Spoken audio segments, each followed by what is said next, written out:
आकाशवाणी गोरखपुर से प्रादेशिक समाचार।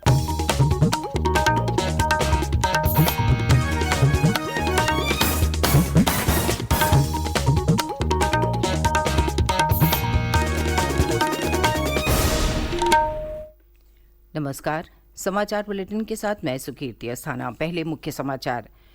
प्रधानमंत्री नरेंद्र मोदी ने की लोगों से योग को दिनचर्या का हिस्सा बनाने की अपील। कहा, योग शरीर और मन दोनों के लिए है फायदेमंद। मुख्यमंत्री योगी आदित्यनाथ ने कल सोनभद्र में 414 करोड़ रुपए की 217 परियोजनाओं का किया शिलान्यास और लोकार्पण। कहा, सोनभद्र को बनाएंगे इको टूरिज्म का हब। मुख्यमंत्री ने की कारागार व्यवस्था की समीक्षा। नया प्रिजन एक्ट तैयार करने के दिए निर्देश। और मौसम विभाग ने अगले 2 दिनों तक प्रदेश में भीषण गर्मी और लू चलने का जताया पूर्वानुमान। पूर्वी उत्तर प्रदेश में कुछ स्थानों पर 19 जून से हो सकती है गरज चमक के साथ बारिश।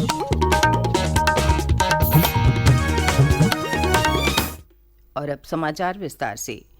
प्रधानमंत्री नरेंद्र मोदी ने कहा है कि योग से शरीर और मन मस्तिष्क दोनों को फायदा होता है और इससे व्यक्ति को स्वस्थ रहने के साथ ही शांति मिलती है। श्री योगी ने ट्वीट संदेशों में लोगों से योग को अपने दिनचर्या का हिस्सा बनाने की अपील की। संयुक्त राष्ट्र महासभा के अध्यक्ष के एक ट्वीट के जवाब में उन्होंने कहा कि वो संयुक्त राष्ट्र मुख्यालय में अंतर्राष्ट्रीय योग दिवस के अवसर पर संयुक्त राष्ट्र महासभा के अध्यक्ष से मुलाकात के लिए उत्सुक हैं। मुख्यमंत्री योगी आदित्यनाथ ने कल सोनभद्र में 414 करोड़ रुपए की 217 परियोजनाओं का लोकार्पण और शिलान्यास किया। इस अवसर पर मुख्यमंत्री ने विभिन्न योजनाओं के लाभार्थियों को सम्मानित भी किया। कार्यक्रम को संबोधित करते हुए श्री योगी ने कहा कि केंद्र और प्रदेश सरकार की विभिन्न योजनाओं के जरिए आज सोनभद्र अपने नाम के अनुरूप सोने जैसा बनने की राह पर है। बीते 6 साल में बिना किसी भेदभाव के शासन की योजनाओं का लाभ हर गरीब और जनजातीय समाज के लोगों को मिल रहा है। मुख्यमंत्री ने कहा कि आज यहां कृषि विज्ञान केंद्र का शिलान्यास हुआ है। इससे हमारे अन्नदाताओं को कृषि क्षेत्र में तकनीकी और वैज्ञानिक सोच के साथ अपनी आय को बढ़ाने का अवसर प्राप्त होगा। उन्होंने कहा कि आज यहां मेडिकल कॉलेज और एयरपोर्ट बन रहा है। श्री योगी ने मंच से जिला प्रशासन को निर्देश दिया कि सोनभद्र के प्राथमिक केंद्रों में हेल्थ एटीएम लगाए जाएं। इसके लिए उद्योगों के CSR फंड का भी उपयोग किया जाए। मुख्यमंत्री ने कहा कि पिछले दिनों कैबिनेट ने महुआ और चिरौंजी को बीनने के लिए लगे तमाम प्रतिबंधों को हटाने का निर्णय किया है। उन्होंने बताया कि प्राचीन ऋषि मुनियों की इस धरती को हम इको टूरिज्म का केंद्र बनाने जा रहे हैं। महुआ और चिरौंजी को बीनने के लिए वन विभाग के द्वारा तमाम प्रतिबंध लगाए जाते थे। हर गरीब को, यहाँ के वनवासी लोगों को, यहाँ के जनजातीय समुदाय के लोगों को, अनुसूचित जाति के लोगों को इसको बीनने की परमिशन देनी चाहिए। और मैं प्रशासन से कहूंगा इस बार ये प्रयास करें, बरसात के समय जब मौसम ठीक हो, एरियल सर्वे करा करके यहाँ पर हवाई जहाज से चिरौंजी के बीज यहाँ के जंगलों में छिटक करके फिर से यहाँ आने वाले समय में लोगों के लिए रोजगार का एक मंच मिले, इस प्रकार के कार्यक्रम को हम यहाँ पर चलाने का कार्य करेंगे। यहाँ के प्राचीन ऋषि मुनियों की इस धरती को पर्यटन विकास के साथ जोड़ने का कार्यक्रम करेंगे। हमने उत्तर प्रदेश में एक इको टूरिज्म बोर्ड का गठन की प्रक्रिया को तेजी से आगे बढ़ाया है। केंद्र में नरेंद्र मोदी सरकार के 9 वर्ष पूरे होने के उपलक्ष्य में भारतीय जनता पार्टी द्वारा चलाए जा रहे महाजनसंपर्क अभियान के तहत कल कन्नौज में प्रदेश के समाज कल्याण राज्य मंत्री असीम अरुण ने प्रेस वार्ता कर कहा कि पिछले 9 वर्षों में सबसे ज्यादा कार्य शिक्षा, स्वास्थ्य और इंफ्रास्ट्रक्चर के क्षेत्र में हुआ है। भदोही में राज्य मंत्री खेल एवं युवा कल्याण गिरीश चंद्र यादव ने प्रबुद्ध सम्मेलन में सरकार की उपलब्धियां गिनाई।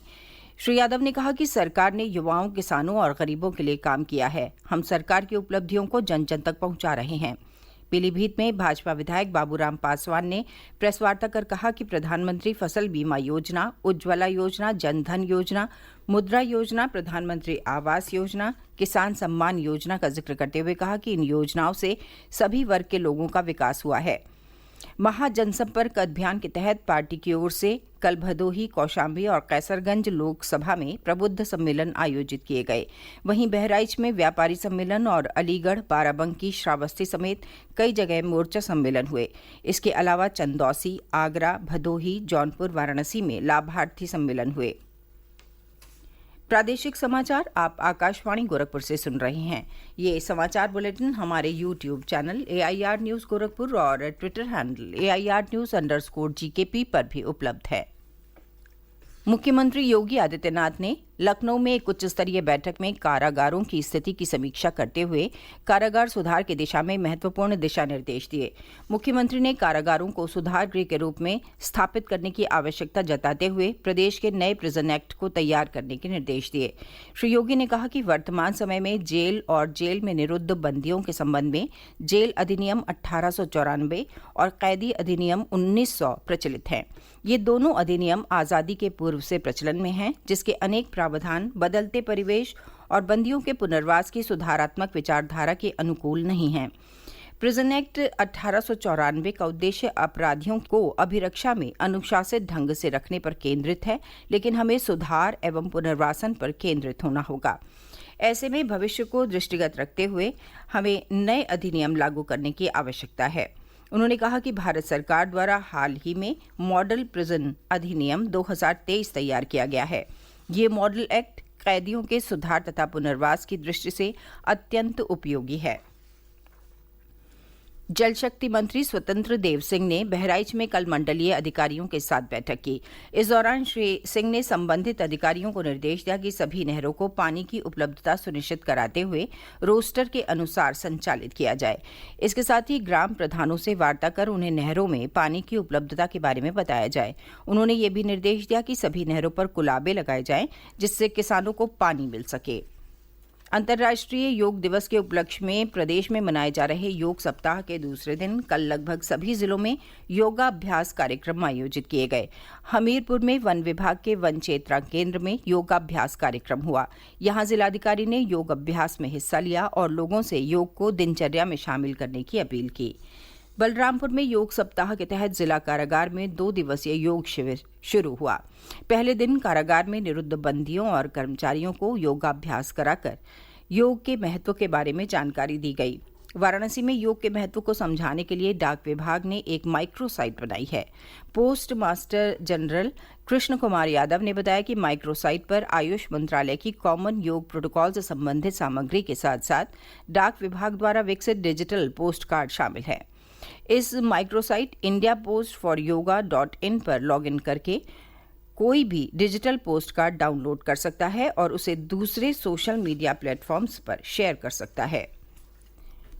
प्रधानमंत्री नरेंद्र मोदी कल आकाशवाणी पर मन की बात कार्यक्रम में देश और विदेश में लोगों से अपने विचार साझा करेंगे। इस मासिक रेडियो कार्यक्रम की ये 102वीं कड़ी होगी। श्री मोदी ने इस कार्यक्रम के लिए देशवासियों से सुझाव मांगे हैं। एक ट्वीट में उन्होंने कहा कि देशवासियों के सुझाव हमेशा अच्छे होते हैं। नमो ऐप और माई गव पर सुझाव भेजने का आज अंतिम दिन है। प्रदेश के अधिकांश जिलों में भीषण गर्मी और लू के चलते लोगों का जनजीवन अस्त व्यस्त हो गया है। मौसम विभाग ने अभी अगले 2 दिनों तक गर्मी और लू का प्रकोप जारी रहने का पूर्वानुमान जताया है। लखनऊ मौसम विभाग के वैज्ञानिक मोहम्मद दानिश ने बताया कि पूर्वी उत्तर प्रदेश के कुछ जिलों में 19 जून से गरज चमक के साथ बारिश की संभावना है, जिससे लोगों को गर्मी से कुछ राहत मिल सकती है।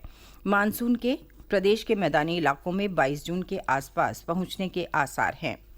कौशाम्बी जिले के पिपरी थाना क्षेत्र में सेवड़ा यमुना घाट पर कल दोपहर नदी में नहाने गए 4 दोस्त गहरे पानी में डूब गए। उनमें से 3 की मौत हो गई, जबकि एक का गंभीर अवस्था में इलाज चल रहा है।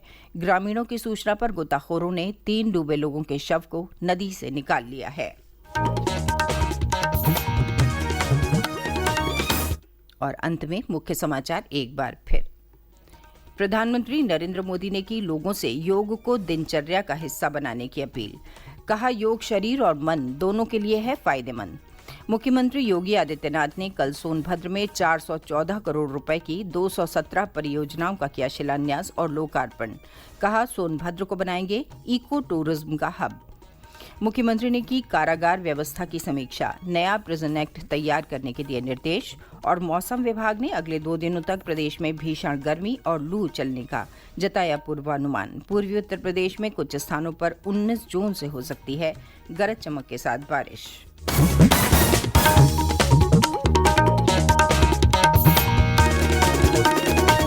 इसके साथ ही समाचार बुलेटिन समाप्त हुआ। नमस्कार।